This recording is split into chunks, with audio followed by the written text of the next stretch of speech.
நாம் உணவு உட்கொள்றோம். சுவையாக இருக்கிறது தேவைதான். ஆனால் எந்த அளவு உணவு உட்கொண்டால் இந்த உடல் நலமாக இருக்கும், உடலுக்கு தேவையான சக்தி எல்லாம் கிடைக்கும், எந்த அளவுக்கு மேலே போனால் உடலையே அதே உணவுக்கு எடுத்துடும் அல்லவா, அதை தெரிந்து கொள்ற போது அதுதான் அளவு.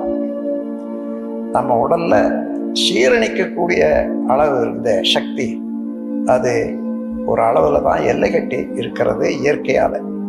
அதற்கு மேலே போகிற போது அதே உணவு தேக்கம் உண்டாகும். தேக்கம் உண்டாகிற உணவு எந்த இடத்துல தேக்கம் உண்டாலும் புளிப்பு உண்டாகும். அதை ஊசி போகுதுன்னு சொல்லுவாங்க. புளிப்பு என்றது அதிலிருந்து நுரைகள் தோன்றும்.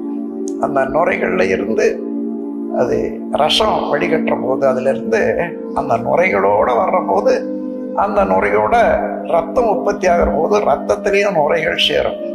அந்த நுரைகளோட போகக்கூடிய ரத்தம் உடல்ல ஓடும்போது எங்க எங்க அந்த நுரைகளில் உள்ள காற்று தேங்குகிறதோ அங்கே எல்லாம் ரத்த ஓட்டம், வெப்ப ஓட்டம், காற்று ஓட்டம் இவைகளெல்லாம் தடுக்கும். பல விதமான வியாதிகளை உண்டு பண்ணும்.